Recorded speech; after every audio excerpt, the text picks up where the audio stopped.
morning. Now, excuse me, but I told them, if you're going to cut me off, I don't want to speak. You let a lot of people go on and on. You're going to let me speak? Steve, ask your question. You're on now. Okay, fine. All right, I want to mention three things about labor unions, okay? First of all, I'm a white-collar person. I'm as white-collar as they get. I double majored as an undergrad in physics and math and got a master's degree in material science. I moved out to California in 1988, and I had to manage blue-collar people for a year, and that's what unions represent, blue-collar folks, all right? That was the longest year of my life. Okay, they didn't care about learning. They didn't care about improving their skills and things like that. They could have cared less about that. They were just there to collect the paycheck. Of course, the bigger the paycheck, the better. That's obvious. That's basically managing the trailer park trash. That's who joins unions. Stephen, what's your question? Okay, that's the first. It's not a question. These are comments, like you let other people give comments about their histories. Second of all, inflation. That's what unions generate. They generate inflation. I live here at a condo in a high-rise. I couldn't believe the things I was hearing about what I was not allowed to do in my high-rise. I can understand not being able to do structural work, like pulling down concrete walls and things like that because of weakening the structure, and I should know what that is, being given my educational background. But about the only thing I'm allowed to do now is paint. Why is this? Simple, because the unions have bribed the town council and the building inspectors to make sure that, like, we're not allowed to do stuff like that. I can't even lay down laminate flooring in my condo. Third thing, we hear all the time, and this man over here from the HuffPost should know this, and I don't think he does. We hear this now for going back, 15 years, how the workers are not getting the benefits of their productivity, and that this started in the 70s. But has anybody ever asked whether those workers were overpaid before their real wages started leveling out? All right, we'll put that to Dave Jameson. Yeah, not sure where to start there. Thanks for the call.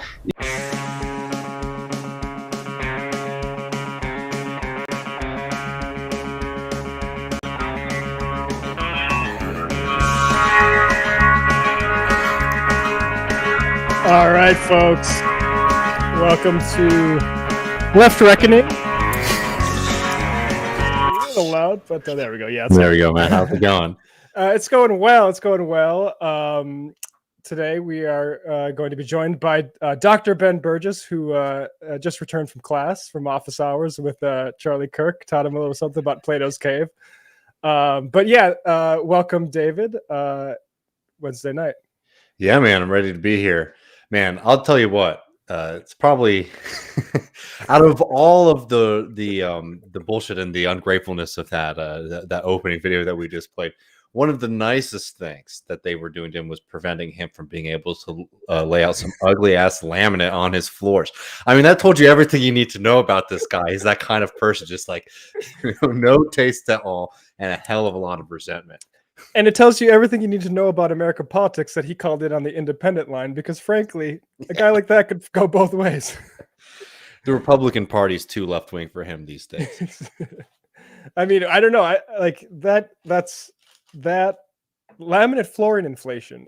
Like, that's your example. You can't put in flooring. That's probably because your high rise is owned by a giant corporation who doesn't want to deal with it when they move your ass out of there. But yeah, and honestly, like union bribery with people like that being the folks who are sort of tasked with standing up for working people. Sort of no wonder why we're in the situation we are in today. Very good to cast those people as far away from the labor movement as possible. We got a fun show for everybody tonight. We got a little bit. Ben Burgis is going to break down, some highlights from his debate with Charlie Kirk, but we're also going to talk about whether or not engaging in these kind of conversations is worthwhile in the first bit. We might, depending on time, touch on Christopher Hitchens a little bit, but for all the people who are waiting for that, don't you worry, that is coming very, very soon, a full deep dive into Christopher Hitchens with Ben on this show. Later, Matt has a bit on Peter Thiel, sort of the dark origin stories of everyone's favorite bloodsucker. Well, actually, the more mundane origin stories than maybe the mythic version of Peter Thiel. Like you'd like to imagine Peter Thiel, like he emerged from sort of Transylvanian crypt, like 400 years ago, and got in like on some sort of good investments early in capitalism. But really, he was your average replacement level right wing hack talking about PC culture, and then he made friends with the right software engineer, and now he's some sort of new Warren Buffett, but against wokeness. So. It's funny sometimes when people talk about, I don't know, how cancel culture and like woke culture and all these things are new. It's like this is the same kind of boogeyman that the right wing has been trotting out every generation. They just call it something else. It's like cultural Bolshevism, or political correctness, or now it's cultural Marxism, right? It's just the same kind of thing over and over and over because they don't really have much to go on. And we'll get into that a little bit more in depth with Ben in a while. It's the same kind of thing I was noting to Matt before the show and the debate with Charlie Kirk. Charlie Kirk just kept on bringing up these really old, like 1980s style talking points about the family unit and like how, like, if we just revive the family unit, then a lot of these problems will go away. Study after study debunks that kind of mentality. And more often than not, more stable families come from better economic conditions for everyday people, which, boy, makes a lot of sense to me. But we got that. And then in the post game, I just want to say right now up front, because we're going to get into in the post game. We'll try to release it soon. But I just want people to know my opinions on this, at least. It's got to be a no on both of these bills now. The progressives, they have to vote no. I don't think that there's much left anymore after they have just been completely gutted. There's no reason for a yes vote. Don't let them try to, bully you morally over this kind of stuff in the next few days, right? Because they have gutted which was already inefficient attempt to deal with climate change and all of the other problems that face this country. So it has to be a no. We're going to do an in-depth conversation of that in the post game, along with much, much more. We got a little bit of a visit of Trump and Bolsonaro, some fun stuff too. And as always, we'll be taking your questions. So to get that, join us at patreon.com/leftreckoning. But before we get to everything else, there are 3 stories that I wanted to highlight for us this evening. They're all connected in their own way with one another, and they're specifically about what we are seeing done in our name. This is our legal system being used as a weapon against progressive politics, against socialist politics, against, frankly, a survivable planet.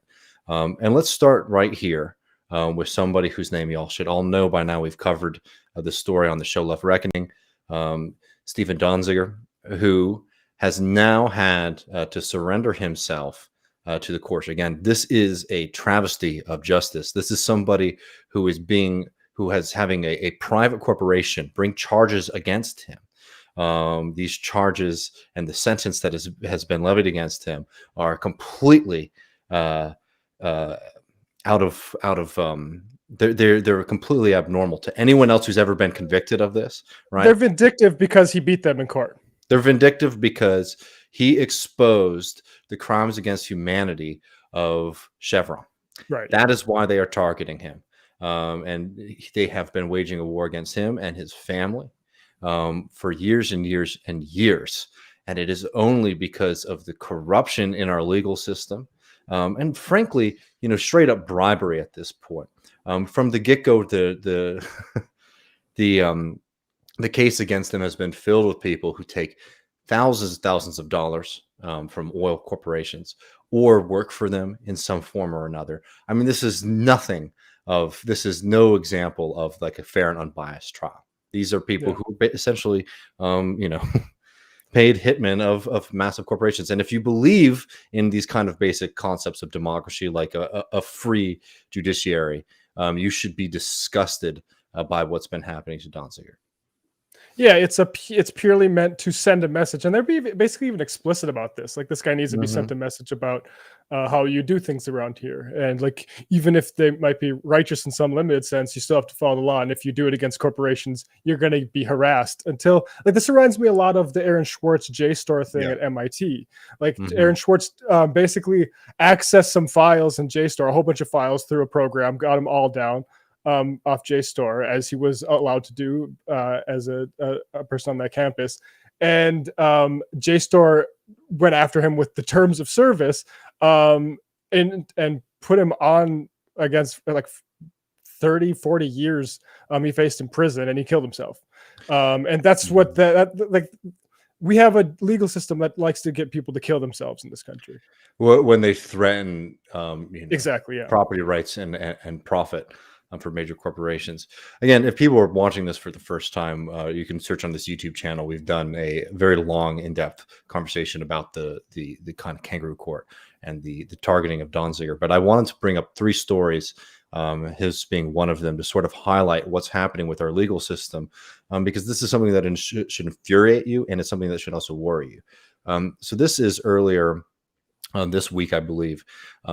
Julian Assange, another person who is being targeted by the state for exposing war crimes, is now seeing the continuation of legal persecution that once started under Obama, was continued by Trump, and Biden is continuing as well. Remember, Julian Assange, the High Court in the United Kingdom, found that extraditing him to the United States would be a violation of his human rights. And now the Biden administration, following in the footsteps of Donald Trump, is continuing an appeal to that decision to try to bring Julian Assange to the United States, where he will undoubtedly face inhumane and barbaric conditions. Again, all for the crime of exposing the United States atrocities abroad. I wanted to share this clip real quick, and Matt, remember to mute yourself when we do this.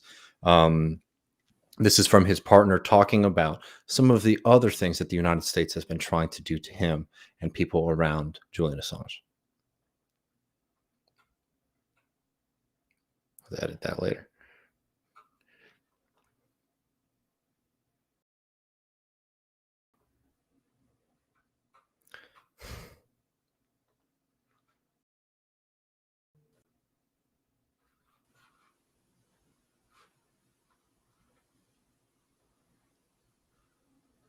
We're meeting 5 days before before the U.S. appeal at the High Court here in London. And I want to remind everyone that Julian won the case on January 4th, and the Trump administration, 2 days before leaving office, lodged the appeal. And Julian's bail application was refused, so he's been in prison, in Belmarsh prison, for over 2.5 years. In the last few weeks, the mask has fallen in relation to the case against Julian. It's fallen because there was an article, well, it's been progressively falling over the years. There is no case, as others have said. This is just a naked political persecution. But there was an article published by Yahoo News just a few weeks ago, a 7,500-word investigation with over 30 sources, named and unnamed, high-level sources from current and past U.S. administrations, from the National Security Council, from the CIA. And that story revealed that the extrajudicial assassination of Julian in London was discussed at the highest levels of the US government. That the 7th floor of the CIA in Langley, which is the director's office, requested sketches and options for how to kill Julian inside the Embassy of Ecuador. They talked about kidnapping him too, about rendition, extraordinary rendition, which is what the CIA developed to kidnap people and take them across jurisdictions, to disappear them and then put them in a black site somewhere. And the embassy was essentially a black site towards the end. I felt that anything could happen there. I want people to really let that sink in for a second, because this is being done in our name. This is our government. This is our legal system. These are people. We all know that the CIA is essentially a rogue agency and has been so for a very, very, very long time. But ostensibly, people still consider them to be an extension of this democracy, right? And that at this point, you should see what that ugly side is, because it is not a system that's out there protecting you or protecting anybody. It is out there to protect the imperial interests of the United States of America, and to cover up and to threaten people who are willing to take the extraordinary risks that it takes in the society to expose war crimes and crimes against humanity. Yeah, and I like the emphasis that this is a criminal cabal we're basically dealing with. People, and it's been operating for decades and decades, and that's even like true as among liberal discourse, right? Like everyone sort of knows the old like 70s Seymour Hersh revelations and stuff like that, the family jewels and stuff. But then it's just like at some point it changed, and then it's actually like now it's doing good stuff. But no, it's still the same sort of psychos that are still planning assassinations and kidnappings blocks away from Buckingham Palace, right? Like and where it stopped, like, is that because the Brits thought, like, it wasn't any sort of moral qualms, it's the Brits thought that's going to look bad on us. You can't do that in our backyard. And that was the thing that was getting when she was talking about, the situation within the embassy. I mean, the fact is that this problem and this kind of complicity goes way beyond just the United States of America. And again, this is people, again, we did the same thing with Donziger. Like, these cases are really in depth, and there's so many storylines here. But we just want to highlight something that, like, this is just like a, 3 strikes you're out moment for the American judicial system in 1 week, where, remember, Julian Assange is not even a United States citizen or somebody who was in the United States during any of these times. Yeah. The United States is essentially saying to the world that if you do some things that upset our security state, right, that apparatus of our state, we will hunt you down with every power that we have, right? Yeah, and either drones or lawyers. Either drones or lawyers, and more often than not, the lawyers can do a lot more without the same amount of public outcry, right? And we're going to bring Ben Burgis on in just 1 second, but I wanted to highlight just another thing that's happening in our judiciary system that we just need to be aware of, right? This is a strike that we've been covering for a very long time down in Alabama, the Warrior Met strike, which I believe has been going on for 7 months. This just happened this afternoon. Jacob, you should definitely check out the work, the Value Labor Report. Also, Kim Kelly, Kim Kelly's work as well on this. But this is those guys Jacob back here. on again.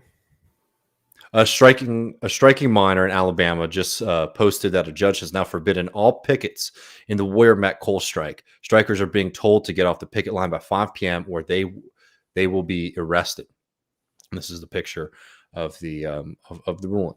And look, there's always some snotty-nosed nerd out there who's going to sit here and say, well, they can challenge it and blah, blah, blah. These things are meant up to be a chilling force. And if you've seen the personal abuse that these workers have been facing in Alabama and all across this country, by the way, when they are exercising their right to strike, their right to picket, their right to freedom of speech, right? These court rules are meant, even if they get thrown out later, are meant to silence dissent. They're meant to intimidate, and they are meant to break people's power, right? It doesn't matter what because this is not a legal journal, right? This is real life, right? It doesn't matter what the final decision is, right? After appeal, after appeal, after appeal. When you put in these kind of chilling orders, it's an attack. And I don't understand why people think that is a reasonable political argument to be making in the first place. Because they're so detached from the actual real world implications of this. Like, you have to think of these things like fucking like a campaign, right? Like into like almost a military campaign. There's a certain amount of resources you have, a certain amount of energy you have over a certain amount of days. And they know that like you just piss around in the courts, people are going to lose. And stop you from picketing. This is exactly the same day when somebody in the John Deere picket line was hit by a car, and after the John Deere, and it wasn't by like a scab as far as we know. Jonah Furman's reporting on this, but my understanding is that they've asked for street lights to be fixed. No, just like the cities were denying, were messing with stoplights. Or sorry, the county was messing with stoplights outside of Bessemer when the Bessemer, Alabama, Amazon Union Drive was going on. The point here is, look, that's a lot of heavy stuff that we just had to go through. The point here is, one, to not just see like, here's a bad news story, here's a bad news story, here's a bad news story, but to start to put on your Marxist cap a little bit and start to recognize how our opponents use the state apparatus. And in this case, it's the judicial system. In this case, it's the legal system to wage class war, to wage imperialist war, right? And I'm not going to sit here and say we have the answer to how to combat this on every level, but this is the kind of awareness that we have to have if we are ever going to be able to overcome the historical obstacles that we have in front of us. And there'll be much more on it, but I just want people to start thinking a bit bigger and understand that these things are not just connected in the sense it's like good versus evil, like working people versus corporations, but tactics are similar, and the board is set in a certain way, and understanding who the players are and how they utilize that power is really critical if we want to build movements that can confront that. Because the fact is that it doesn't matter how different all of these fights are, right? Like one's an environmental fight where somebody is exposing, Chevron's, crimes in Ecuador, right? Another one is somebody exposing American war crimes, abroad, right? And the other one is people standing up for fair wages in the United States of America, right? But across all three of these, there are similar systems and structures that are used to sort of smack down any kind of oppositional effort to their power, right? And understanding that connection is really critical if we want to break it. Absolutely. Well, to sort of provide us, this is still going to be very serious and high stakes, but after sort of going through those heavy things, we're really excited to be joined by our friend Ben Burgis. We will be right back in about 10 seconds.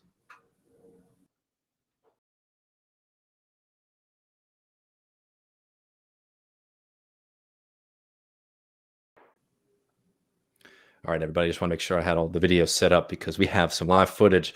And without further ado, let's bring on our friend Ben Burgis. How are you doing, Ben?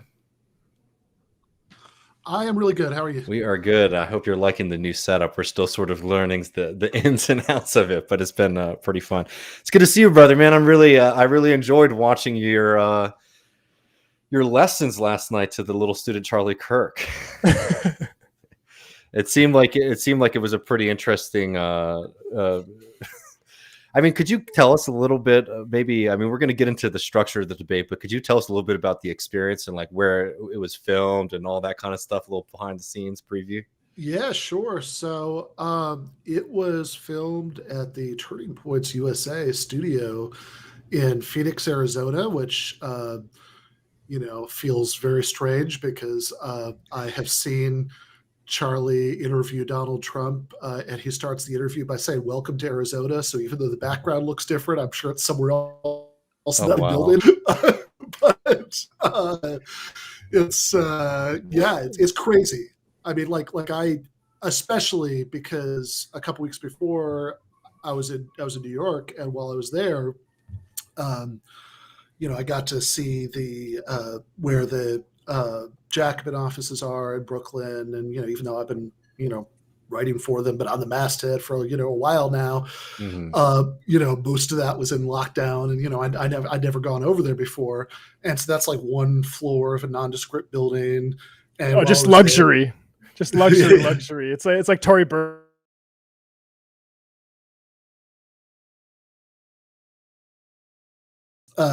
Like while I was there, Bhaskar was nice enough to get together a party on the roof, which was great. But the financial outlay for that was ordering a pizza.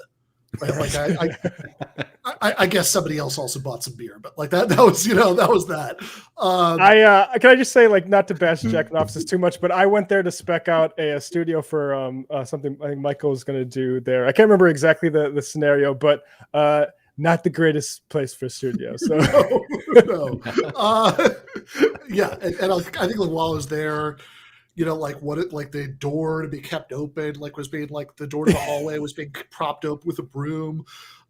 So meanwhile, Turning Points USA building in Phoenix, they got their own building. It says Turning Points USA in giant letters on the outside. You go through some sliding glass doors, and there are Turning Points USA floor mats, and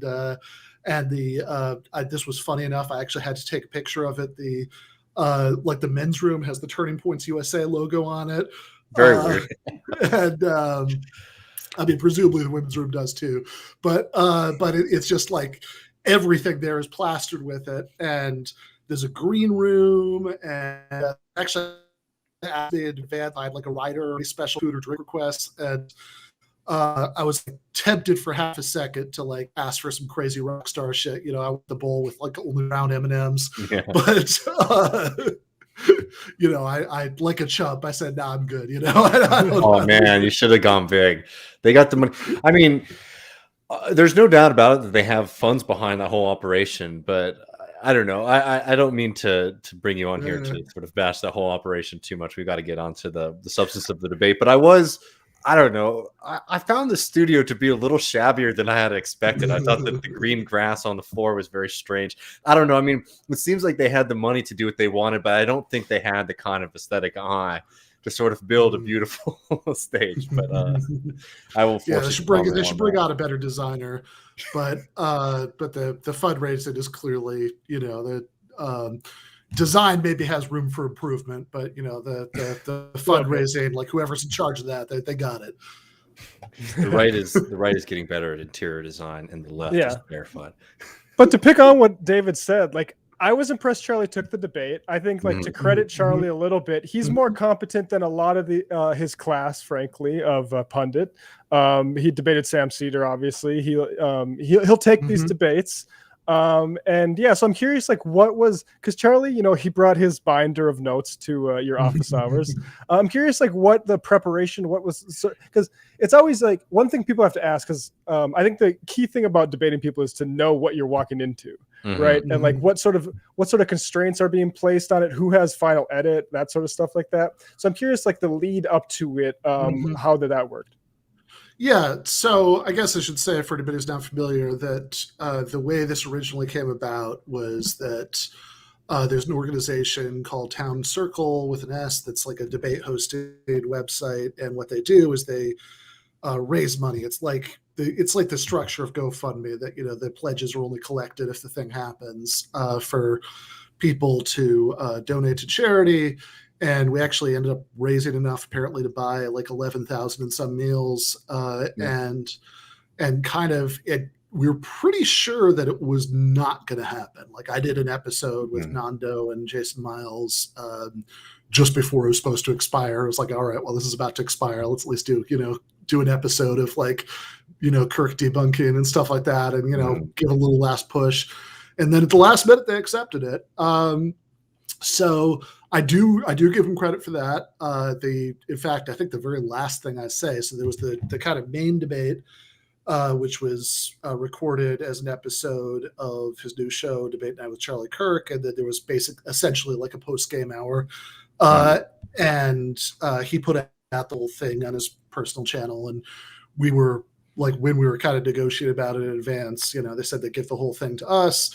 And there was a lot of like, okay, but like really this is like every minute of it, right? Every word. And they said they would, and credit where credit is due. They kept it. I mean, like when I reviewed it, it's like, no, that's definitely everything. Including, actually, it's kind of funny because part of what they sent us was the raw footage that includes, I posted this on Twitter, like I just clipped it out. My wife Jennifer coming up to me to give me her review, in between the main part and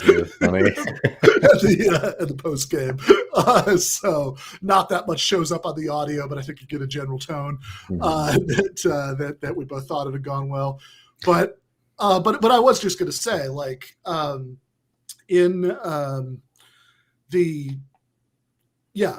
I think that he does get some credit for it. In fact, the very last thing I say at the end of the bonus half is, sort of on one level, I'm being nice. On another level, I'm being kind of mean to other people. Because one of the last things I say is, hey, I'll give you credit for actually doing this. A lot of conservatives, don't seem to be interested in doing the same thing. Yeah. No, and I think it was, it was really telling. It was interesting to see somebody have to engage. And I think let's get to some of the actual like content from the debate. We have some specific clips from here, but feel free to, bring up any specific points that you'd like to sort of, rehash. But it's one of those things I don't want to sit here and do like 2 hours of watching it and pausing it, but you really could stop it throughout, because you were really on form throughout. I thought you had a great showing. And I want to highlight some of the arguments that I thought were really strong, especially when dealing with conservatives. And this first one here is, I hope is the right one, is a bit about freedom and health insurance, which I thought was a really good point. You know, when we talk about things like healthcare, oftentimes people on my side will emphasize the fact that life expectancy is higher in places like Canada, the UK, where there's socialized healthcare, and infant mortality. And you want to talk about families, you know, people's babies are less likely to die in places like Canada, the UK, than in the United States, and mortality amenable to healthcare, which is a stats nerd way of saying that you're less likely to die from treatable diseases, is lower in those places. And I think all those are true and important, but I don't think it's the most important thing, because most of us are not on the verge of dying most of the time. Most of us are not worried that our babies are going to die most of the time. The biggest way, I think, that not providing everybody with healthcare as a right affects the lives of most people is that it makes us less free, because people are a lot less likely to leave jobs that they hate if they're worried about, will I still have health insurance? Will my family still have health insurance? People stay in those jobs and don't pursue their dreams all the time because of that. There are people, you know, I think people who are in good families and they want to keep them together, absolutely, they should be able to do that. But there are also people who stay in bad or even abusive marriages because they cannot afford to lose their spousal health insurance. And so I think that we're not only happier and we not only live longer, but I think we're also freer if we take care of those things. So that's an interesting point. And what you're articulating, as before we get into the back and forth here, is what Lyndon Baines Johnson would call freedom from necessity, which is something I take exception with. I do not believe the state should play an interventionist role in saying that it is the role of government to say that you should be free from wants or necessity. I would argue that through a natural rights compact, that you should be free to pursue virtue. Now, that's not to say you shouldn't have a social safety net, which far too often becomes a hammock, not a social safety net. But I think the design of government and the state, which is really what we're debating here, right? What is the role of public policy, should be supporting things that are objectively good for people, for children, for the nation, and for the country. And so I'm happy to go into the kind of three categories that are common points of Democrat socialists next: healthcare, union membership, and kind of the development of unions, and minimum wage laws, because I would argue that some of your policy prescriptions do the opposite. They don't actually help working families. They actually raise prices. And then we get a very funny kind of newsreel music playing. What were you going to say, Ben? Yeah. So just to give a little context for this exchange, the reason that when I was talking, I kept talking about families, is that the way the debate started was that I kind of gave the 2-minute opening statement, which is what I had, that like I'd, was essentially the reason that I wanted to do this debate in the first place, right? Like this is like the main thing I wanted to say to him, which was, and kind of get him to answer to, which is, hey, you say you're a populist. That's how you brand yourself now.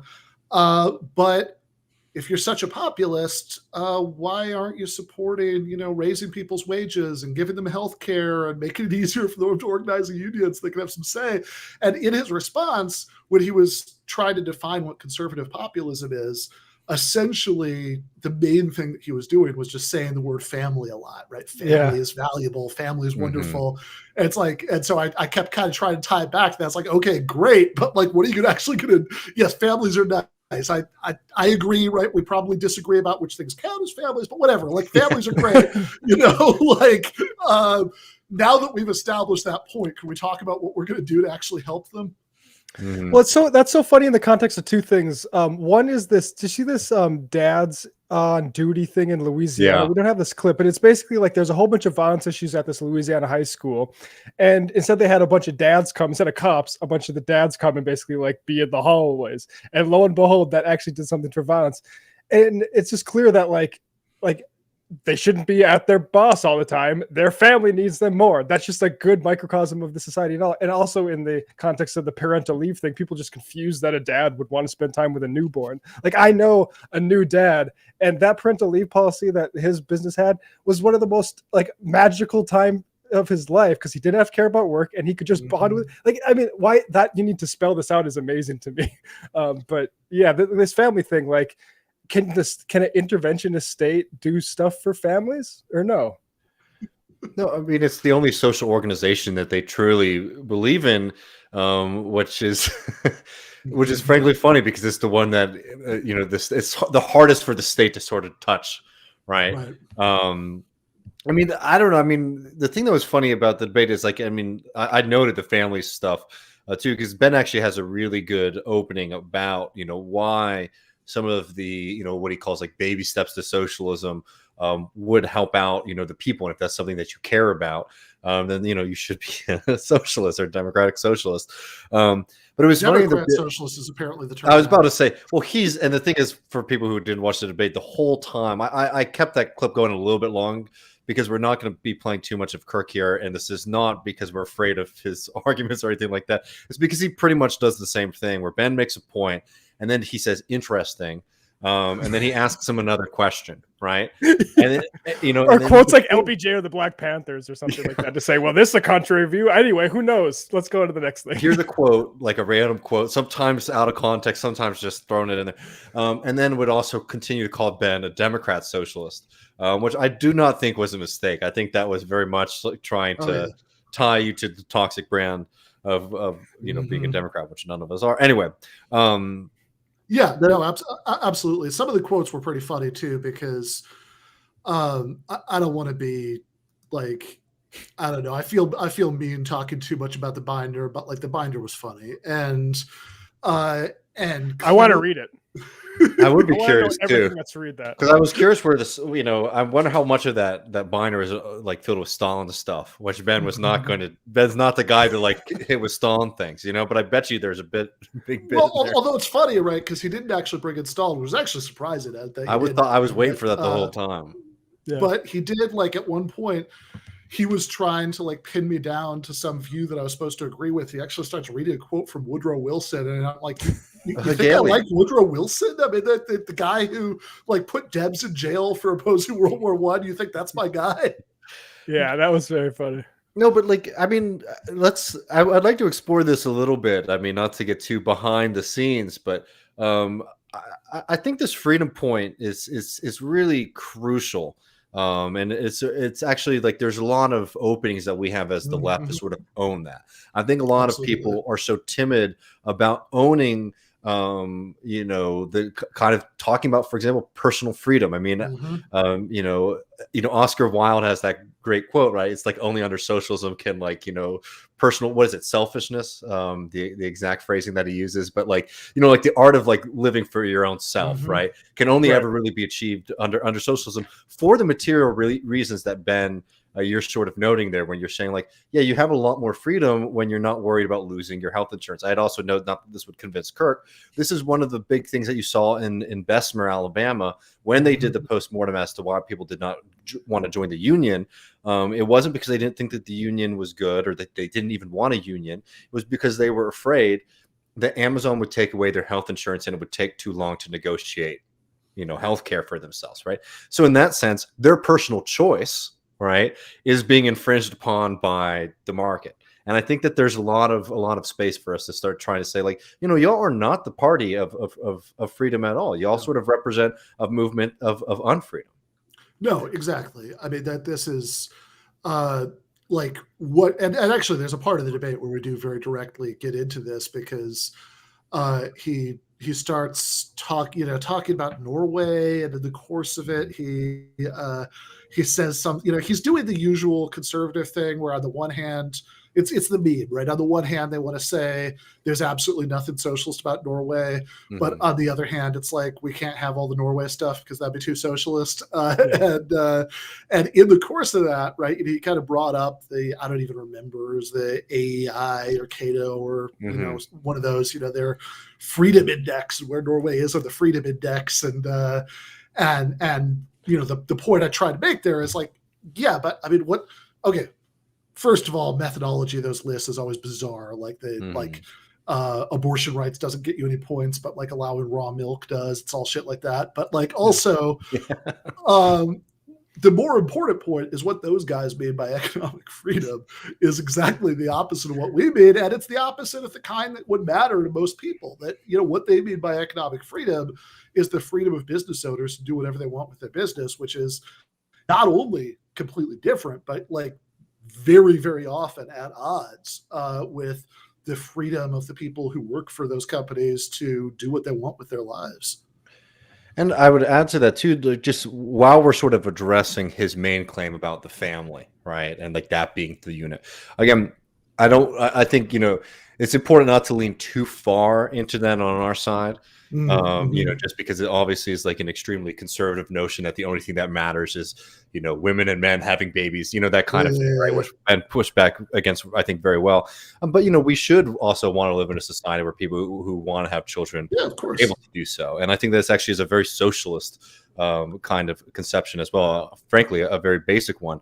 But when we're talking about those policies, like later in the debate, he talks about some form of where he sort of pushes back against the bosses, which is that he thinks that, maybe people don't have to work too much, right? So like, not having to stay at the office, an extra 10 hours a week when you could be playing with your kids, like allocating time better at the workplace.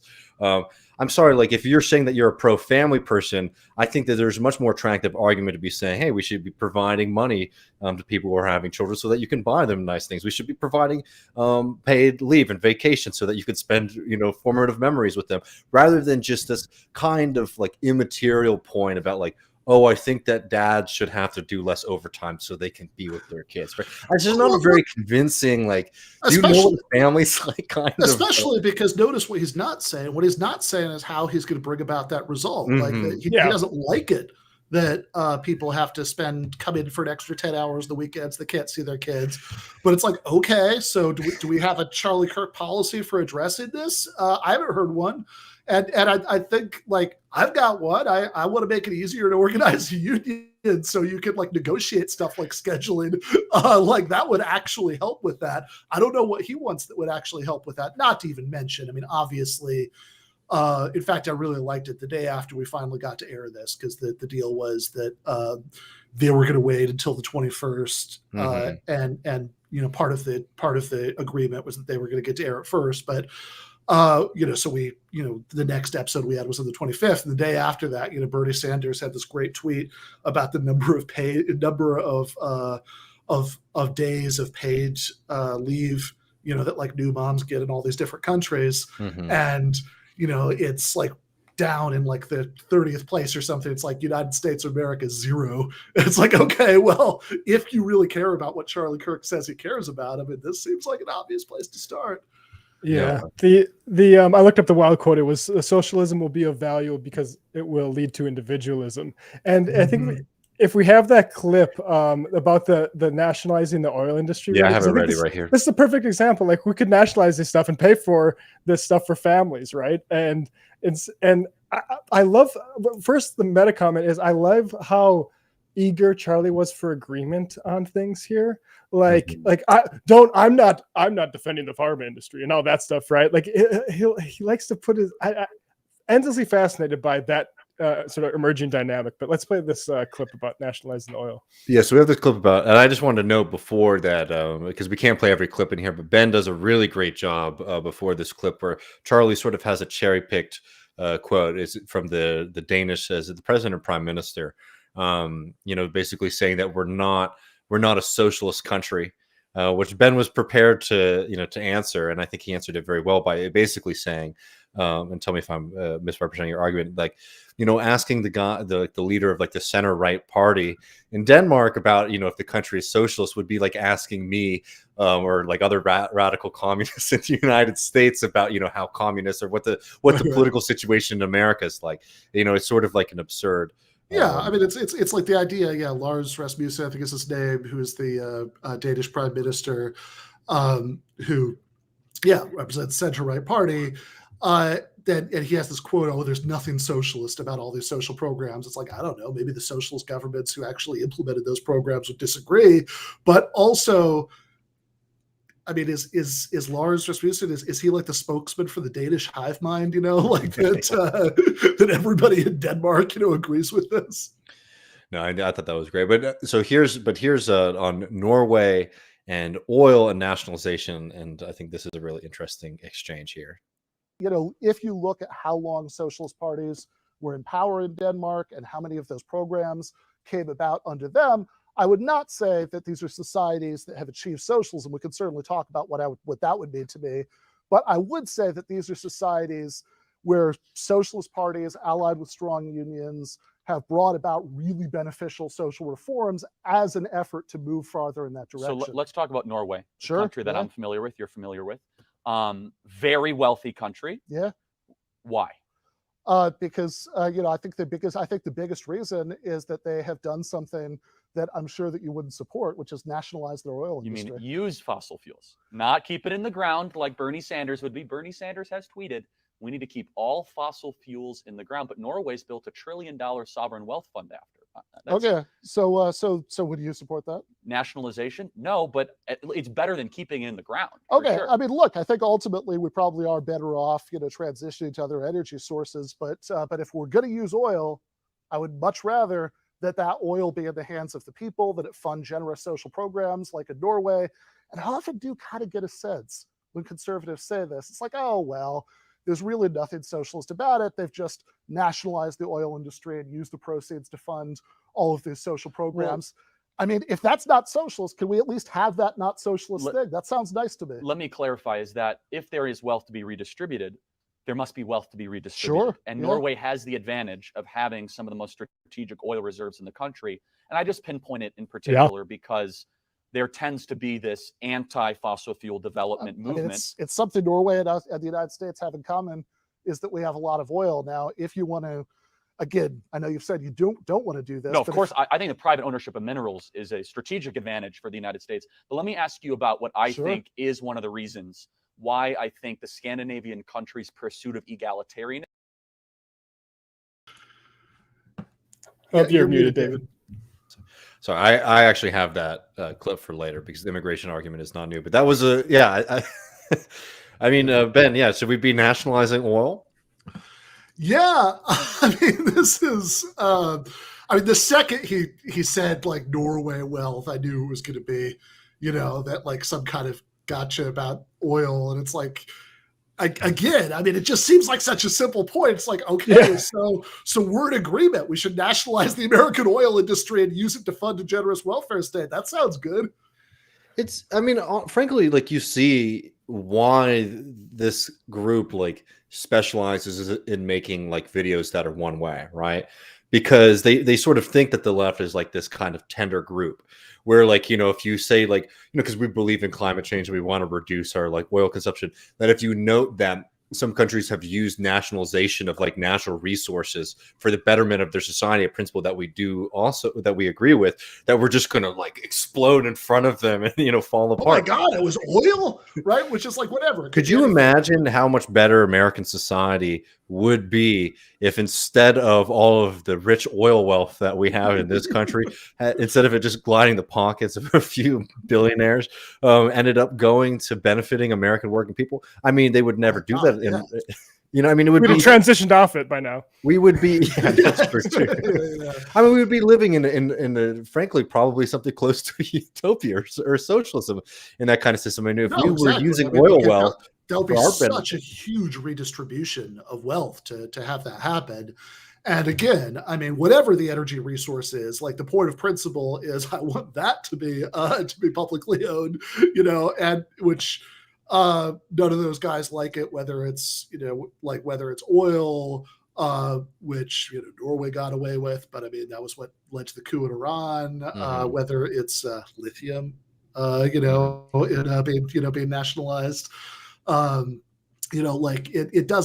it doesn't matter. I mean, the point is, here's this huge, incredibly profitable industry. Who do we think should control it, and who do we think should have the money? And at the end, he just kind of asserts, I think he's about to change the subject to immigration, but he just kind of asserts with no explanation that it's a strategic advantage to have like individual rich people own the nation's oil resources. Yeah. And yeah, I mean, and you see what happens in the state of Texas when you have all of these private corporations controlling our oil is mass pollution, destruction of farmland, not to mention the fact that these guys get together and they start making demands against the government. It's just, it's a weird argument. And again, like nationalization is a good thing. Just for people who might be stumbling on it, it's like, the argument even for nationalization from like a eco-socialist perspective is that also gives us the ability to democratically decide how much we're producing and what we're producing it for, versus just leaving it to an anarchic system like we currently have, which just means that Shell Oil is continuing to ravage the earth while producing podcasts saying that like they understand all the problems, just like fainting and acting like they understand all the problems, and that they're really finally listening to activists and the public. I don't know. I'd much rather have a situation where the government could just, pull the cord if we needed to. Yeah. I mean, if the government is controlling the oil industry, then we can make collective democratic decisions about all of those things. Now, that said, I do want to give credit where credit's due here. It is undeniably true that in order for there to be wealth to be redistributed, there has to be wealth to be redistributed. That's and true. Also that Norway has some of the largest reserves of oil in the country of Norway, I'm assuming. Yeah, unlike the United States, a very oil poor country. Like we definitely couldn't afford to use the same. I don't know. Yeah, it's just like maybe if we were in France or something, I could get that, but I don't know. I'm curious, unless you had something, Matt. I wanted to sort of talk about the international stuff, but yeah, well, I just wanted to note a couple of things, which is like one, he peddled. In addition to peddling to the family an awful lot, he also said that won't work because of immigrants. Quite an awful lot. That seems to be a recurring theme. But also just generally missing the principle, just like in that clip, and we don't have this clip, but there's another section where he's like, what if you could give workers a tax cut and it wouldn't affect the budget at all, actually? And he was surprised you would take that, like as if you just want to tax workers because you like the government to have money, as this, not really understanding the principle of where like somebody from the genuine left would care about like which dollars go where. No, exactly. Like I don't. Taxes on billionaires might actually serve an independent function because that reduces their political power and all that stuff. But like taxes on workers are not an end in themselves. I don't want to actually eliminate the FICA tax like we say, because I know that the effect of that, I know where the money would be taken out on the other end, right? Let's put it that way. Which is Social Security and Medicare. Yeah, exactly. But like, once I kind of said that, he was like, okay, but hypothetically, let's say that absolutely nothing was going to be cut. I was like, well, okay, and that hypothetical, sure, but it's like, I don't know what that's supposed to prove, that's a little bit like saying, like, if you, hey, if you could get a lifetime supply of your favorite whiskey and you're never going to be charged with it and nothing bad was going to happen to you as a result, do you want it? It's like, sure. Yeah, exactly. Yeah. That's money in workers' pockets that frankly, like, I mean, like you said, like I'd rather that money comes from the capitalists than any sort of government. Right, exactly. And if you say like there's some sort of weird thing where it can't be used for any new programs if you do have that tax, but like I would have the very opposite of what Charlie wants, which is a flat tax, which is like the backwards L tax, where you start at the highest rate, just take all that money until everyone is nice and even. No, exactly. I mean, like you if you can fund all of the the social services that are actually, going to benefit. I mean, really, actually, we could talk about how Social Security and Medicare are funded, and I agree there are much better ways to do it. That would be more progressive. But like to the extent that you can tax workers, it's only because that's stuff that's going to lead to services, the loss of which would hurt them more than the tax does. Well, I mean, it's a similar thing when we were sort of arguing against Andrew Yang's UBI, right? It's like, I'm very happy for people to be getting extra money. Sure. But if it is also being, used to sort of argue for more cuts to our already meager social safety net, absolutely not. I wanted to sort of, maybe this is just maybe something of interest to me, because I've been reading a lot of Leo Panish again and sort of getting into like thinking about socialist transformation, talking about these Scandinavian countries, because I would like to hear what both of y'all think about this, because Ben, I think you do a really great job in this debate, and it's almost always how these debates go, is they want to find the country that we think is the good socialist country, and then they want to find a problem in it and sort of or something that contradicts the statement that we have. And actually, maybe before we get into the point that I wanted to make, I'm curious about how you feel about this as somebody, who's studies logic and thinks about debate. And I think you show in that debate a great way of doing it, but I'm just curious how you go into those conversations, because there's a part of me that always just wants to be like, whenever they start talking about Norway or Denmark or something like that, said like, yeah, I mean, I like things like, healthcare and all this kind of stuff, but by no means is this like the end goal social society. And I don't want to get pigeonholed, but I think you did a good job at sort of finding a way to balance saying, hey, some of these things work, but also you're not going to make me own all of Norwegian society. I don't know, how do you think about like dealing with somebody using an example that you might not want to be using and trying to find a way to flip that on them? Yeah, I mean, I think actually when he started asking me about which countries I'd point to, which is what happened just before that, he was like, oh, what are countries in the world you'd point to that embody what you like, or I don't know, are socialist, I think is how he put it. But like that was the idea. And so, it says, well, look, there are no countries in the world where I've got everything that I want, right? But the Nordics, have implemented a lot of short-term reforms that I do want. And, but I did front load before I think we even threw back to him, look, these are complicated societies. Right-wing parties sometimes win elections, and they do things that I don't like. The point is not that everything that exists in any Nordic country is good, and everything that doesn't, like is bad. The point is, the reason to talk about the Nordics is that these are thriving economies, which shows that it's not going to lead to like economic catastrophe to do this program. Where a lot of the things that we want have been successfully beta tested. A lot of these sort of expansive social democratic policies that take certain parts of the economy outside of the market and provide for certain human needs that certainly aren't provided for in the United States. But actually, I thought in some ways that the funniest thing about that is that in the very beginning of the debate, like in the opening statement, I said, we could talk about what I would consider, my idea of utopia in contrast to yours, but we could do that later if you want, but let's talk about the baby steps in the right direction. And then like when he was queuing me up for the Norway thing, so he could do all of his gotchas about things in Norway that I wouldn't like, or that he didn't think I'd like. I said, we saw in that clip, look, these are clearly not fully socialist societies. That's not the reason that I'm bringing them up. But then later on, I think it might have been in the second half, he said, well, I feel like you're cloaking your radicalism by talking about, basically these incredibly popular policies like minimum wage and healthcare. I was like, I am. I mean, it kind of seems like I'm the one who keeps bringing it up that I actually do have more radical long-term goals than just being like Norway. No, I think exactly. And like, I don't know, it's just like, I mean, we've done this debate on this show. We played a debate between Yarn Brook and Leo Panich on like socialism, right? And there's just kind of fixation like, well, this is a socialist policy and this is not a socialist policy, right? Which is, I just think is something that like, while we have to go out and like fight people on their own terms and in terms that they understand and not make things seem so complicated that we're avoiding questions, we also need to be careful, I think, not to fall into the trap of thinking that like certain policies are necessarily socialist. Like, let me give you an example of this, because this is something that I thought was an interesting point. I can't remember if it was in regards to Norway or Finland, or I can't remember what exactly Nordic country was talking about. But he was talking about, I believe it was Norway, that doesn't have a minimum wage, right?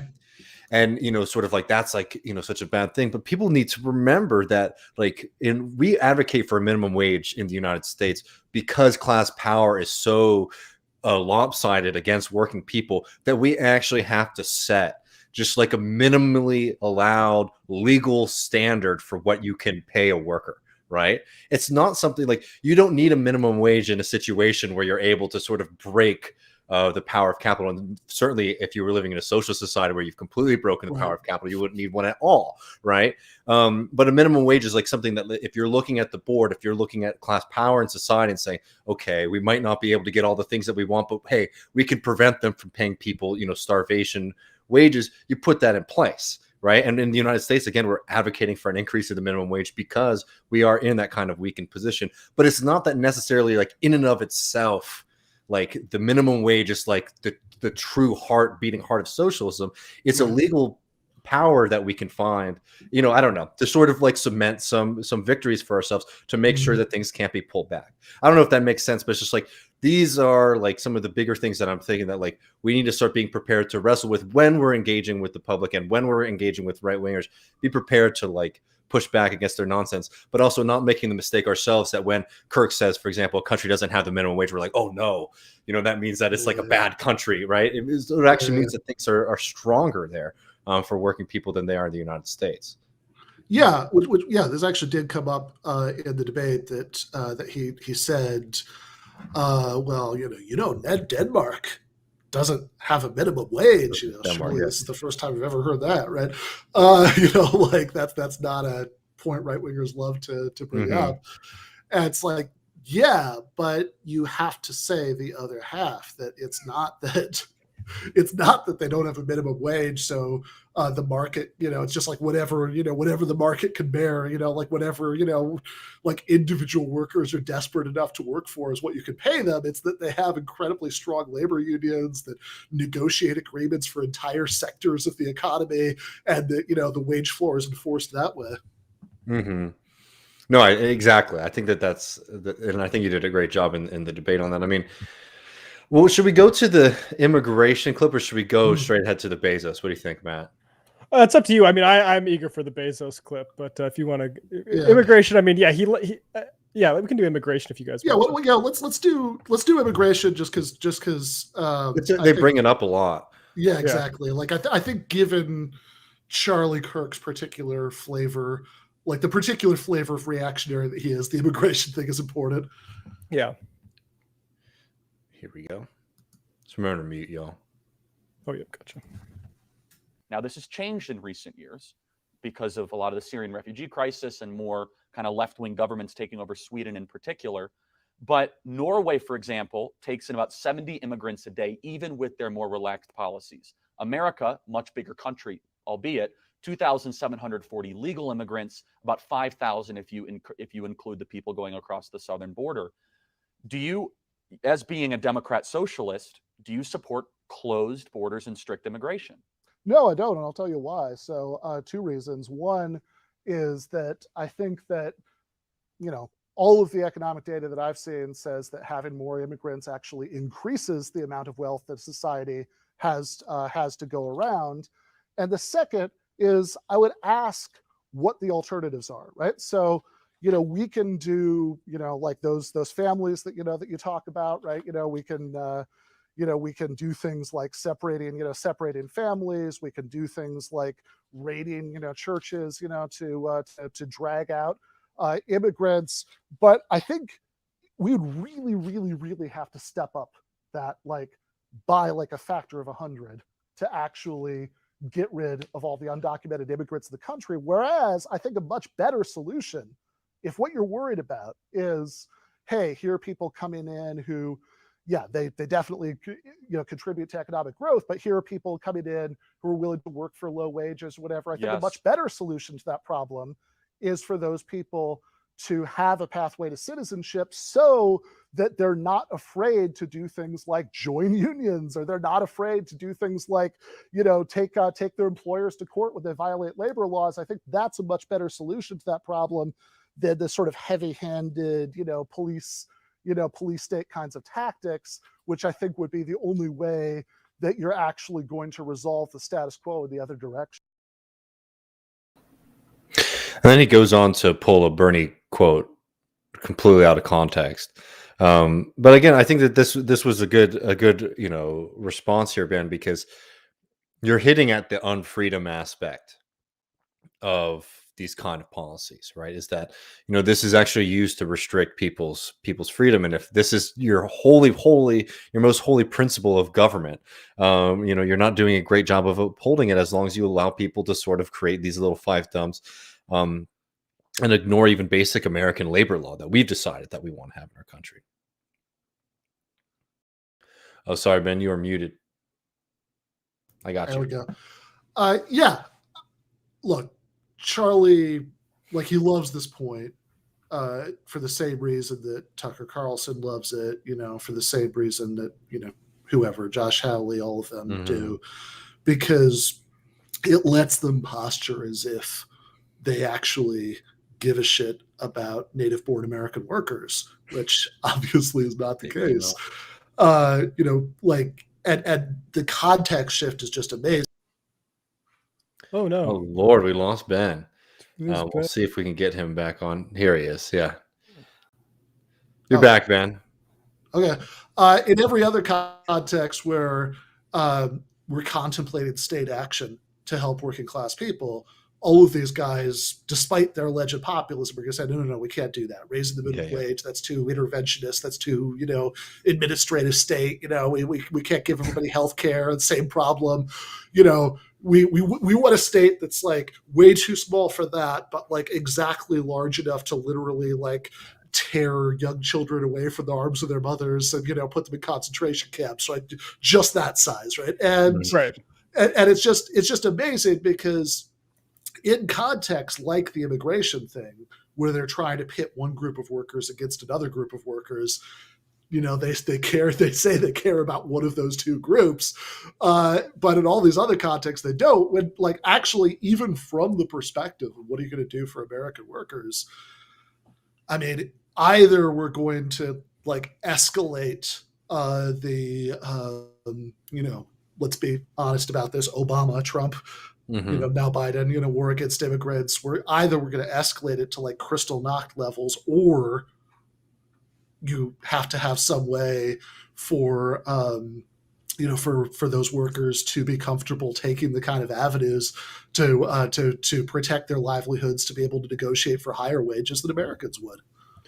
What do you guys make just generally to the right-wing response to this, as like we do have a labor shortage in this country and they're still completely like freaking out about the idea that people might come here and take our jobs? I mean, I think that the rhetorical point there is very simple. I mean, they're all over the place and there's not a lot of truth in their position. I would think, argue though, like as Bernie Sanders has been very principled and correct on that, we need to be fighting against this carceral state and like the brutality of our border and abolishing ICE and all of those things. But like an unrestricted move of like and flow of like labor into the United States is a tactic to use that like capitalists do promote. As Bernie Sanders said very notably, like that's a Koch brothers proposal, open borders, right? These are things that like we have to be able to, I don't know. It's just like understand like why there's a certain kind of immigration that like these massive corporations try to promote in the United States. And remember, this is not an argument against immigration. It's against the kind of immigration, as Ben was noting earlier, that is trying to bring in people who are afraid for their ability to stay in the society. Exactly. They're afraid that they're going to face abuse, right? And like, just I don't know, like not falling for the bait of just because the right wing is sort of like kicking their heels about people coming into this country while all of their donors are benefiting. Yeah, I actually think there is kind of a larger point here that goes beyond the immigration issue, which is that oftentimes because we live in this ridiculous neoliberal hellscape where the working class has almost no political power at all, the kinds of things that people are arguing about in mainstream politics are often arguments where like both sides are pretty bad, for workers, that like maybe we're talking about a status quo that's awful versus a way of making it like 5% worse. But I think that we make a real mistake as leftists if our intervention in those debates is to focus too much on, well, what you want is 5% worse, so it sounds like we're fine with the status quo. And I think this comes up all the time. I mean, look at the issue, like the stuff that's been going on in like Los Angeles. All the raids on homeless encampments. I think that it's really important, actually, as leftists, to say, look, obviously the worst thing that can happen is this kind of police state authoritarian crackdown and these desperate people sleeping in the park. But we also need to be really clear that a close second worst thing that could happen is just allowing the continuation of the status quo, where desperate people are sleeping in the park, where they're extremely vulnerable to social predation of all kinds and unscrupulous drug dealers and much worse, right? Violence, and that, like, saying, oh, everything's fine as long as the encampments are still there, which is essentially the position of a lot of liberals. Like that itself is really callous towards those people. And like, what we need is a society is to provide these people with like real dignified, normal, permanent housing, not like you have a shelter where, you have to leave it between this hour and that hour, or you can't bring your pets, and, you can only bring 2 bags of your possessions, which, no wonder a lot of people end up sleeping in the park rather than doing that. But like, just looking at that situation and saying, oh, this is fine, is really a gift to the right wingers who want the crackdowns. No, I just wanted to note on this that like, this is something that like people like Tyler Cowen, right, who is hardcore libertarian professor at George Mason. He writes in his book that like what the United States needs to be doing is allowing for there to be shanty towns essentially in the middle of the cities, and for us to get rid of any kind of regulations on those kind of spaces, which is, I think, an extremely dystopian view. Now, obviously, of course, and most ordinary people are, who are, maybe workers, but they're not at that level of desperation. Like, so many people will hear that and be like, wait a second, so you want to just continue this forever, that like I can't take my kids to the park because there's somebody sleeping there, maybe there's this, maybe there's crime and drugs there, which really does happen, right? I mean, that's not like something that they made up. They have, like, you want that? No, maybe I actually do sympathize with the police state authoritarianism. It's the same thing on the immigration issue. If you're just defending these various ways of cracking down on undocumented immigrants make things worse, which is certainly true, then, it's very easy for the Charlie Kirks and Josh Hawleys and Tucker Carlsons of the world to say, oh, see, you're actually on the side of the corporations, that you want these people to continue to exist in this gray zone where everybody knows they're there, but it's not exactly legal. And in that, that zone where they could be hyper exploited, and that could be used to undermine other workers' wages.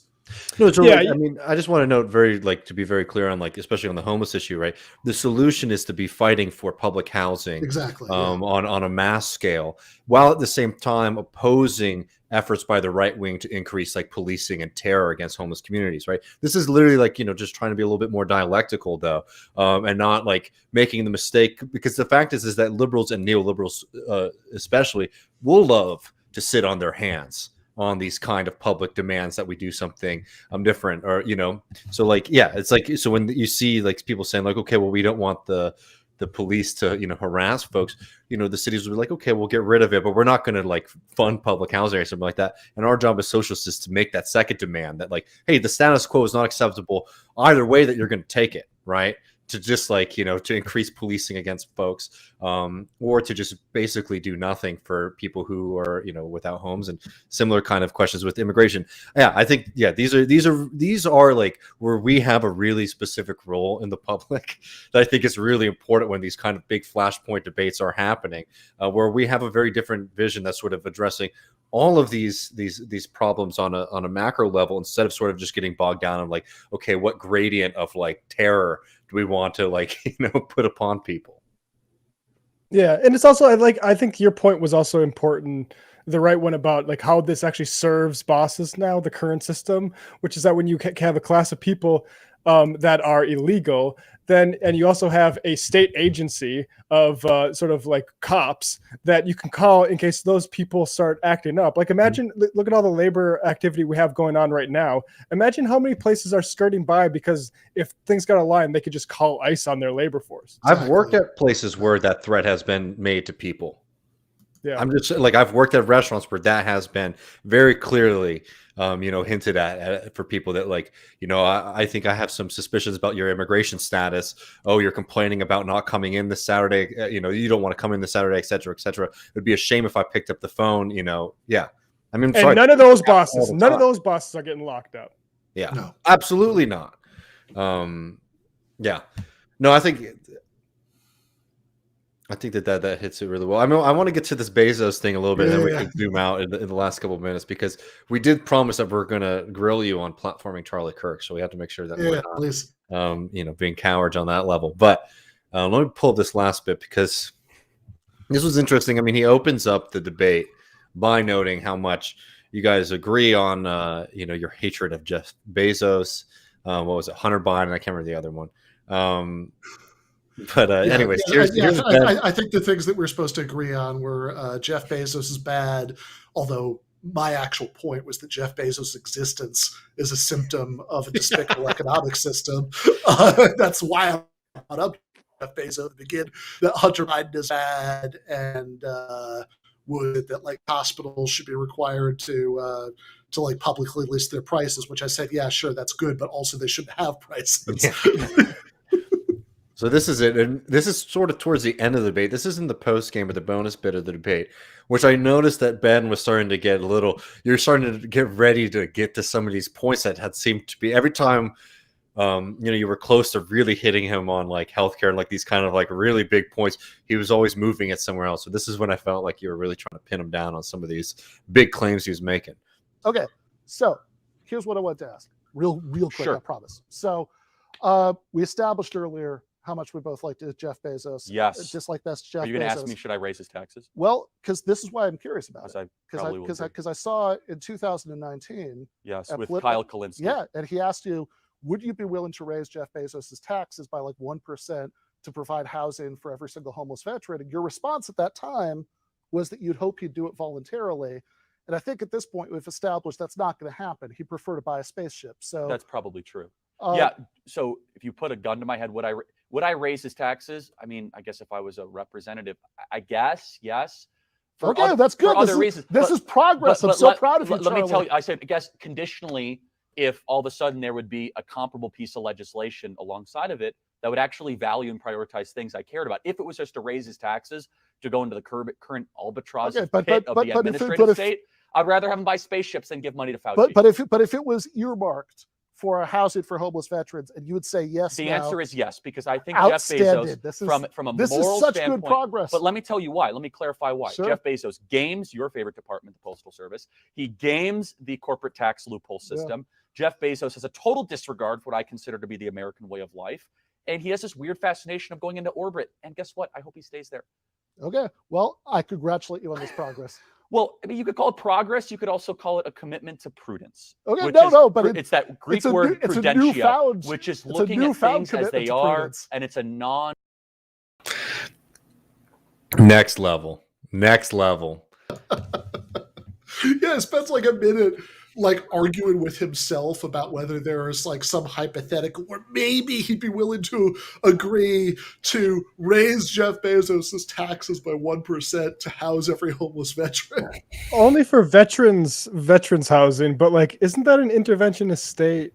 Like, I'm just concerned about the natural law implications of all this. No, I mean, the thing is like if you start giving veterans free healthcare and free housing, I mean, they're not really going to be as interested in being cogs in the machine of capitalism, Kirk. So I don't know if this is a good solution to your. They said too quickly it turns into hammocks. I just want to say real quickly, like all those free houses should have hammocks in it. But anyway, go on. Continue. No, absolutely. The veterans should also be given hammocks, but yeah, they've earned it. No, I think this is actually not the most astonishing concession that he made in the debate. the really bizarre one, and it went by in like 2 seconds, like you could blink and miss it, is in the like post game kind of half, we were arguing about like hard work and whether people should be rewarded for hard work and whether you should have to work for the things that you get. And I said, well, okay. I mean, if your principle is that nobody should get anything they didn't work for, then here are 2 things you should hate: stock ownership and inheritance. And he actually said, well, maybe you could convince me on stock ownership. And he then like started arguing with me about inheritance, but it's like, wait, like, really? Like, you're willing to give up on stock ownership? That's a big one, man. I mean, that's Before the inheritance of this system. I mean, yeah. I mean, that's essentially how, that's like all of the innovations in American capitalism at this point are financial innovations. Is finding ways to sort of stick yourself into already existing like economic activity. So breaking down that dynamic, I mean, Charlie Kirk is sort of coming for the engine of the beast, right? He's like, he's coming to sort of end that whole system. That's amazing. Yeah. I mean, because I wanted to sort of ask briefly at the end a bit about the philosophy, because the next section I don't have it clipped up, but there's a whole thing on Euthyphro, which I found to be very, very interesting. But before that, I want to ask you, Ben. I was texting you this the other day. It's like, when did this like Hegel thing start? Because I mean, what he called you mentioned earlier, but in the middle of the debate, he calls Woodrow Wilson a Hegelian. Yes, yes, he does. And there's actually a really weird point pretty early in the debate where I don't even remember what it was that I said that he responded this way to. It certainly had nothing to do with Hegel. And he said, oh, well, I guess we're all Hegelians now. I was like, what? Well, can I ask you just for the record, Ben? I don't mean to put you on the spot, but are you a Hegelian? No, I'm not. The thing is, like, look, I mean, the answer is very simple. It's like they think that it makes it seem like they know like the dark secret and like the engine of like Marxism, right? Well, this is the same actually, thing as when they say yeah. Das Kapital, right? Yeah. Genetic fallacy a little bit too, yeah. Yeah, no, for sure. Like I actually think so. First of all, my answer to the when did they get obsessed with Hegel is that I blame James Lindsay. Yeah, I think that he did this, but right. But which, by the way, sorry for like, yeah. It's the most like on brand James Lindsay thing, because if anyone spends any time in a philosophy department, and I know there's some people who listen to this who are really into Hegel, but like very classic things, like the most annoying guy in the room is like obsessed with Hegel, right? Yeah. And like James Lindsay being like the most annoying, like kind of right wing propagandist being obsessed with Hegel is very on brand. But the weird thing is, like, and what's kind of touching about this is, look, Charlie became a conservative propagandist instead of going to college, so he's a little bit autodidact about this stuff. And like that was the part that was kind of touching to me. Like, he wanted to talk to you about this stuff because I don't think he gets a lot of chance to do it. But when you talk about Marx, like, I remember when I was taught Marx in undergrad, it was a German ideology, and we got that like sort of Hegelian young, because the class was Hegel, Marx, and Nietzsche, and so we got like the Hegel, like young Hegelian sort of like thing. But the whole point was like, he's not a Hegelian; he's splitting with Hegel in a very severe sense. Well, that was the funny thing about that part of the debate, because he asked me like kind of at the beginning of the post game, what do you think about Marx? And one of the things that I said, it's like, look, I'm not going to dogmatically say that Marx got every single thing right, or there's nothing that you can revise 150 years later, and whatever. But like, overall, yeah, I think his theory of history is mostly right. And he jumped on that, and he said, and I quote, I'm happy to argue about Hegelian dialectics and the phenomenology of spirit, which I want to just say, like, I kind of think, well, I'd be fascinated to see what that would look like, but then, and he was like, oh, but that's basically it, right? That's basically Marx's theory of history is Hegel. And I said, like, what I think is the least, like maybe the least interesting thing you could possibly say about this, which is no.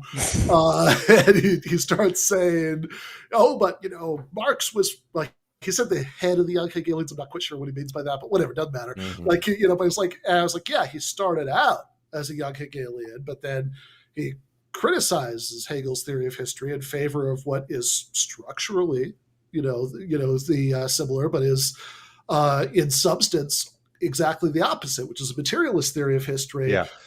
And it was just so weird because like I would think that would be on the Wikipedia page for Marx. That's page 1. Oh, for sure, man. I mean, like there's like even famous lines about like Louis Althusser, like one of like the last great, like, real hardcore Marxists, like, the sit within Marxism and don't move from out of it, like says about Marx and Hegel's like Marx takes Hegel and like puts it back on its feet. Yeah, right. Like Hegel is just completely upside down about everything.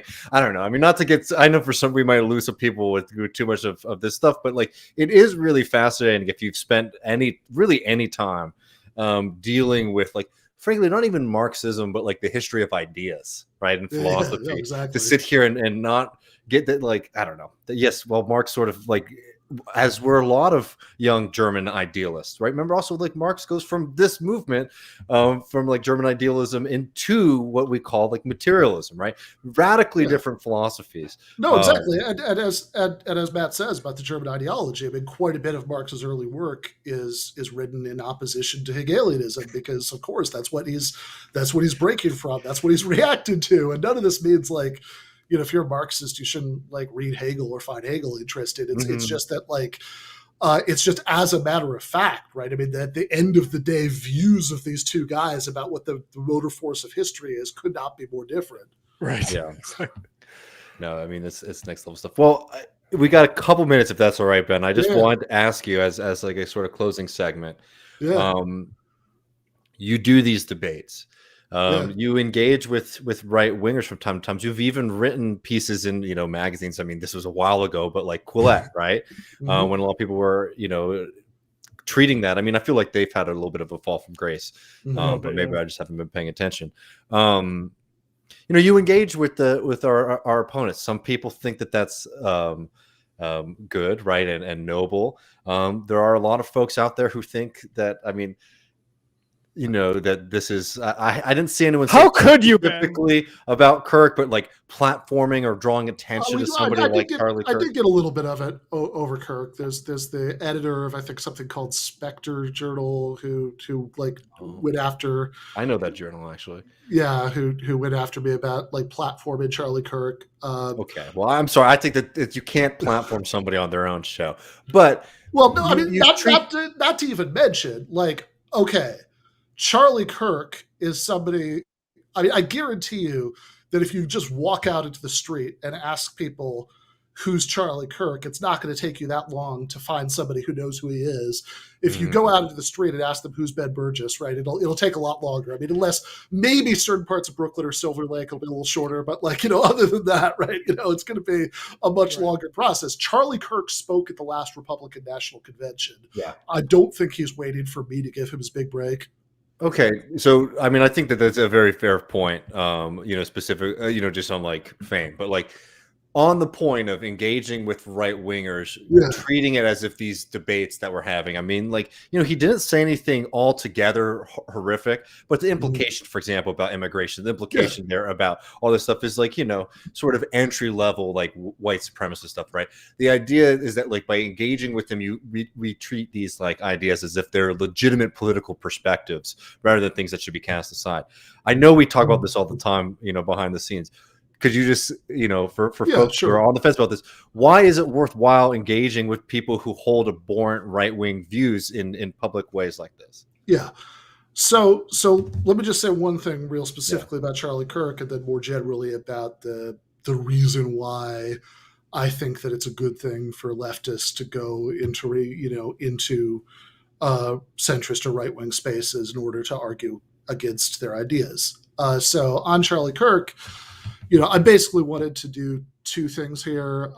The objectively much less important one, but it means something to me, is because I remember that segment that you guys did. I wasn't on it, but like that segment you guys did on TMBS a long time ago, where the two of you and Michael are making fun of Charlie Kirk for like talking about Hegel, talking about Plato. And so, I kind of wanted to stick a couple pins in that balloon, but and I think that the Plato part of this is interesting, right? Let's just say that. But the much more important thing is I wanted to talk to anybody in Charlie Kirk's audience who takes this populist branding seriously, and to try to explain why it's just total nonsense. The guy is a complete servant of the 1% politically.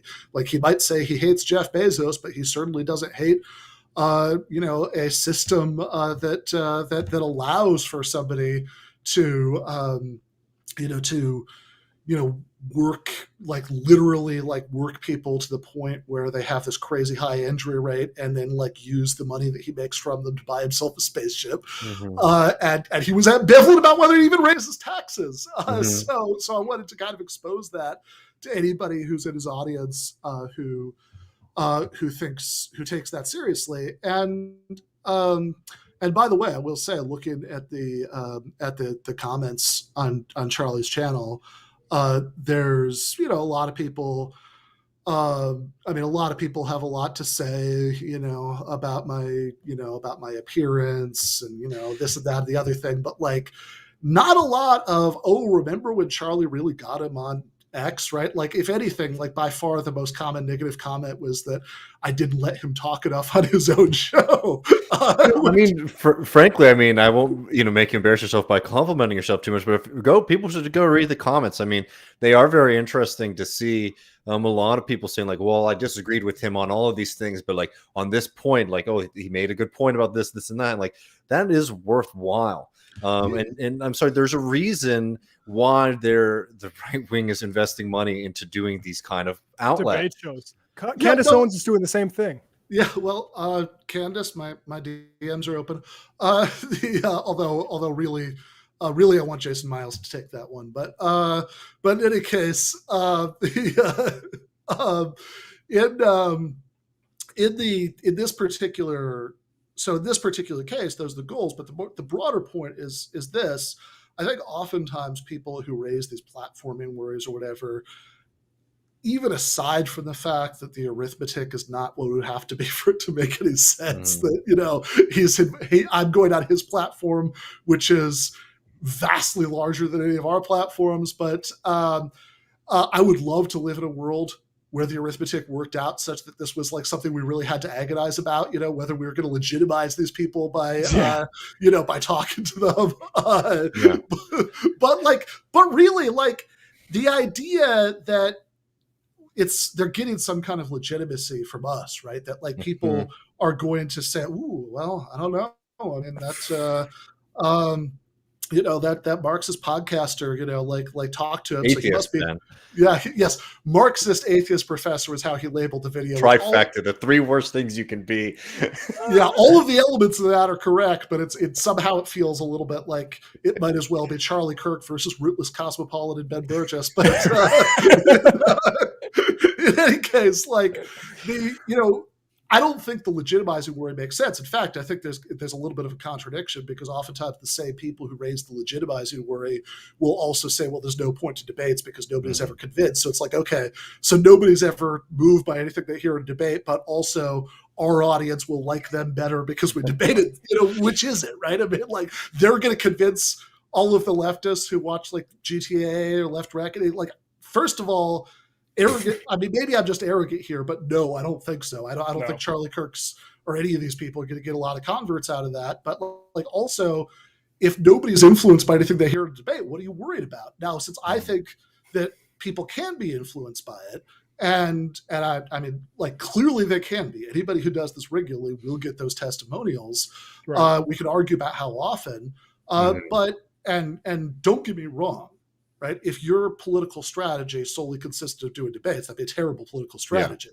Yeah. And we can even say there are other things that should be much bigger components of that strategy. And I don't disagree. The joke I made on my show was like, look, if I fell off one end of a lifeboat and a really good union organizer fell off the other end, I wouldn't blame you, right, for swimming out to save the union organizer, because, as a matter of priorities, sure.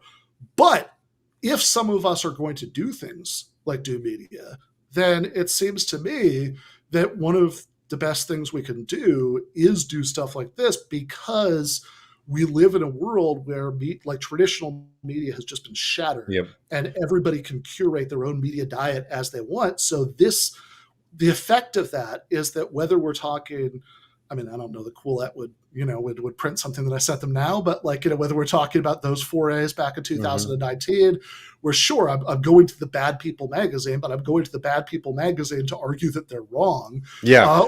Or this with Kirk. Either way, doing stuff like that is your only chance to talk to somebody else's audience. If you don't talk to them there, they're not going to find you at Jacobin. I'm sorry, I've seen it all around me. There, especially like, I think that there is a kind of, I don't know, I don't want to fixate on this too much, but there's a kind of mentality that some folks have about how many people are moved by this kind of new media content. I don't want to sit here and pat all of ourselves on the back too much, but I have seen the opposite happen. I come from poor working class America, and a lot of my friends did not go to school. And there is a deep desire that people have to be educated, and people use these platforms to educate themselves on things. That's why people are interested when we do conversations about philosophers, etc., right? Because people want to learn about this. And you know who's waiting there more often than not to instruct them? It's not the left. It's these powerful right-wing machines. So finding ways, even if it's after the fact, even if people have sort of been scooped up by those, machines that they've created out there, finding off ramps for them, I think, can be extremely, extremely beneficial.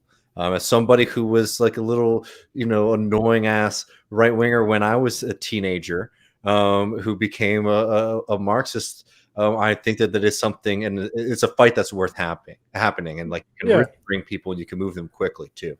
I mean, speaking of atheism, I remember being like a 9 or 10-year-old Catholic in North Dakota. Nobody in my circle ever really was an atheist, but I saw an atheist get interviewed about some sort of like 10 commandments on the city courthouse sort of like deal, and at first it angered me, but it stuck with me, and like by the time I was 13, it had got in my head and got me out of religion. And like that wasn't that. I usually think like changes of mind are social, but at least in my case, that was purely a media thing. No, go ahead. Which happens all the time. I mean, people, and I think I think there are just real quick, like 2 reasons why people end up having the idea that this stuff never works in that way. One is that they're making this jump from, are Charlie Kirk's most hardcore fans gonna like be influenced by anything you say? Of course not, right? That's not the question. Right. Or they'll even be like, oh, but you're not gonna, why argue with somebody who's arguing in bad faith? Because the point is not that you're trying to convince him, right? The point is you're trying to convince anybody who's convincible in the audience, which means people who might be a little bit sympathetic, but they're certainly giving him a hearing. They're not necessarily married to it yet, or people who maybe even used to be hardcore fans, but for whatever reason, for 1,000 reasons, they might be right now. You catch them at a point in their life where they're open to something different. And what Matt is describing, I think, goes to the other thing, which is that people will say, well, look, nobody is convinced, because what they really mean by convinced is that like right there in the room, you're like, oh shit, you're right. They, got me, right? I'm a socialist now, or, I'm whatever now, right? Like, and of course, that's not how persuasion works. The way persuasion works is the way that Matt just said, that like, oftentimes your initial reaction might be irritation, but then like, it kind of starts working on you, and, you're like, maybe, hold on, right? And then like, later, like, it could be like, by the time there's a little bit less ego invested in it, right? Like, gradually you start to think about more when people are persuaded. And of course, it's not that most people are going to be persuaded, but if we're in the persuasion business, which I don't know why we're doing media if we're not trying to persuade people of things, right? That's how realistically it's going to work. Yeah.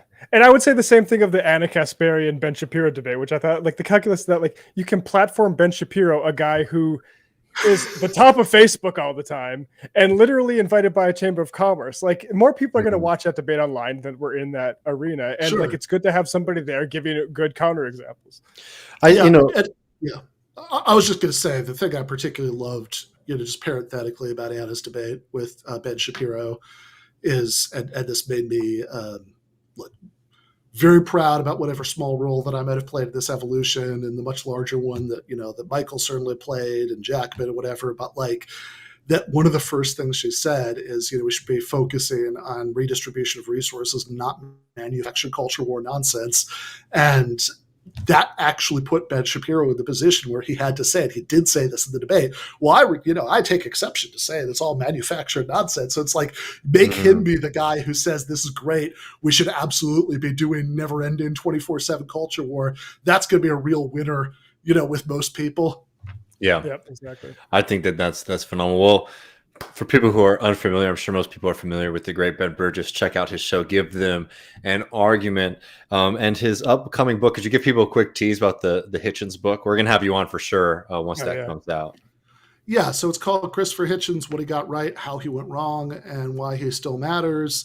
And Hitchens, this is actually something that I started thinking about because on TMBS in the last phase, we were doing all of these throwback clips, and that's a well that we kept going back to was the Hitchens clips, and I'll I also whatever I like. If you've been out drinking with me, you've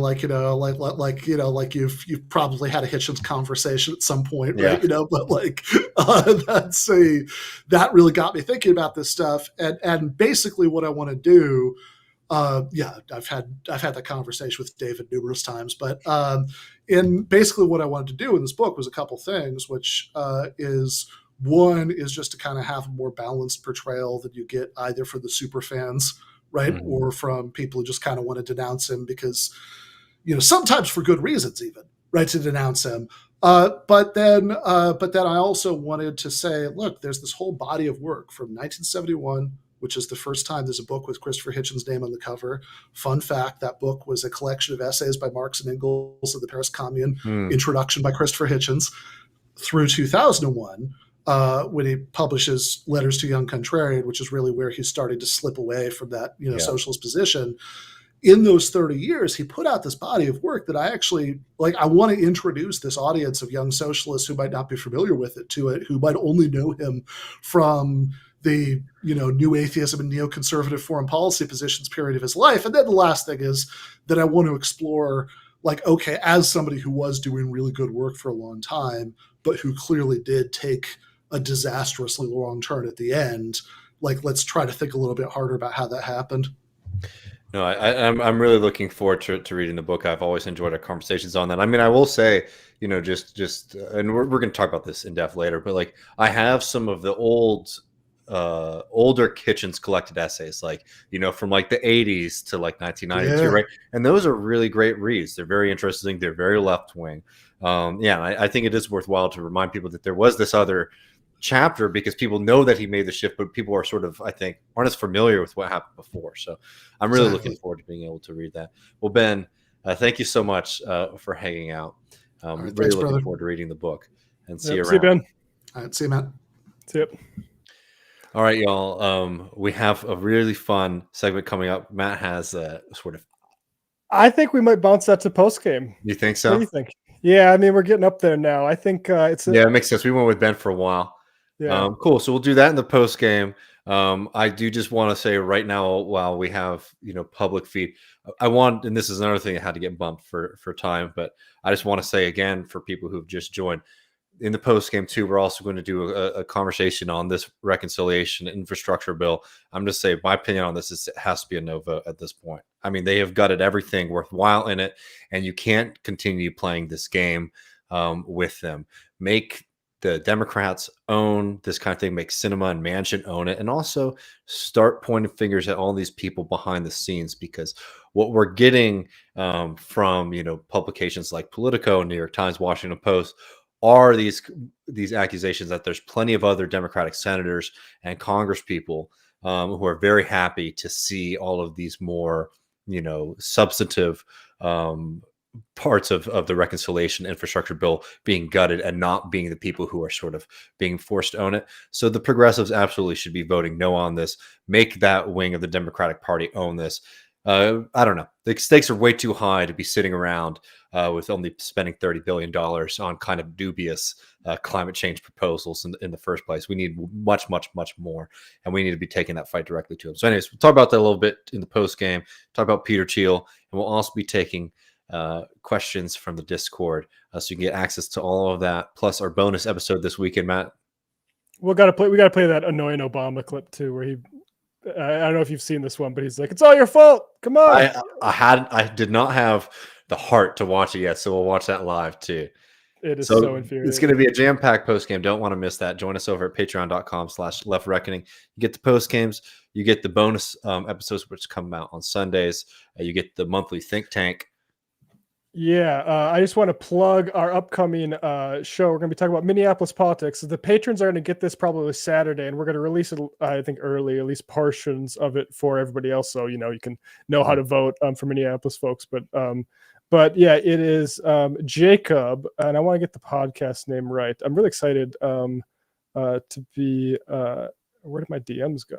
Oh, there they are. Okay. Yeah, so Jacob from the MPLS, Money Power Land Solidarity podcast, MPLS. So look forward to that, patrons and public folks. You'll get that too. But if you want it earlier, if you want some listening on Saturday, patreon.com/leftreckoning. Wonderful. All right, we'll see you all in the post game.